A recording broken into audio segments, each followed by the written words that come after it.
Okay, so here I am doing my practice, my natural talking practice. I actually recorded something the other day and I guess I forgot to upload it because, look, I'm not doing great YouTube wise. And I don't know if you could say life wise because I'm pretty well off in many aspects of my life.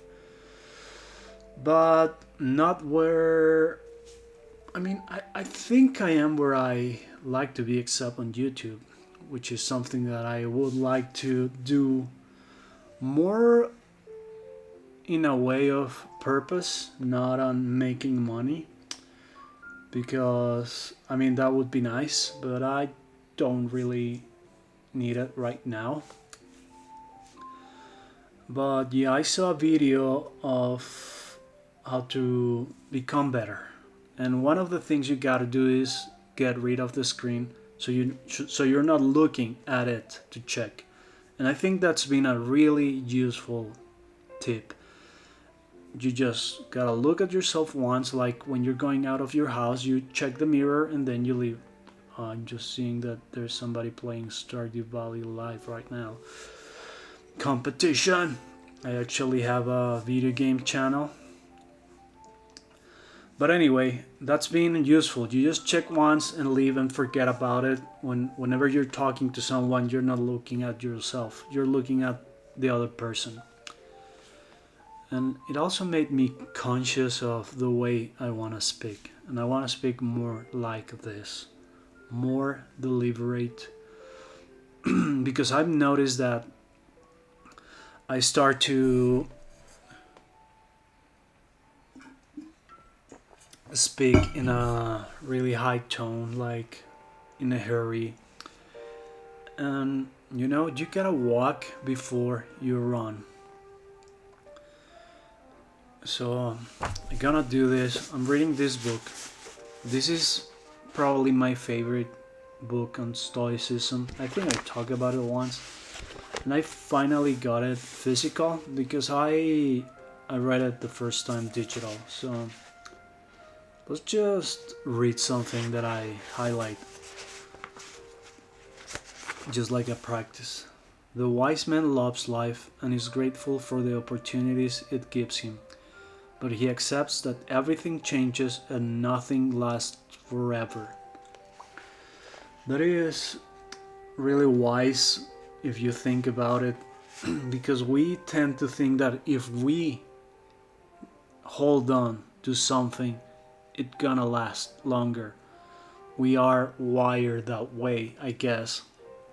So when they tell you just enjoy what you have, enjoy your kid, your spouse, your father, your job, your success, knowing that it can go away, and then we start to get protective. No, I don't want that. No, I'm not gonna think that. But actually, Epictetus says that when you see your child, remind yourself that he is mortal. So, if you were ever to lose him, you're gonna be more prepared. That's one of the benefits. But there's another one. And the other one is that you're gonna remind yourself that he may leave anytime. So you're gonna connect better with him. You're not gonna take him for granted. So you're gonna talk to him, play with him, enjoy him, and stuff like that. But we tend to think of things as everlasting. So we take them for granted and we say, okay, some other day, some other time, I'll do this or I'll do that, as if we were promised tomorrow. And tomorrow is not a promise.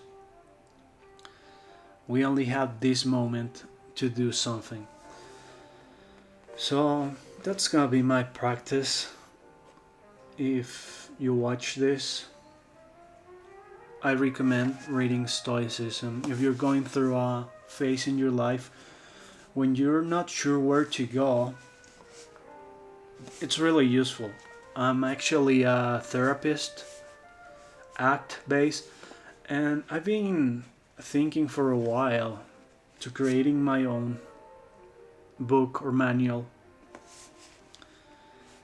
And it actually, I wanted to start like this. Sometimes in life it's been so long since you chase something, since you hope for something, and you've been isolated for such a long time, blinded to for everything outside, that you don't know where to go, how, even if you want to give just one step, which way.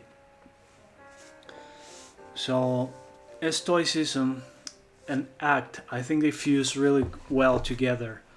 And my idea is that, hopefully you don't steal it, is that we're gonna use the four virtues of stoicism as the first values, as the first guide. So you have justice, wisdom, temperance, and courage.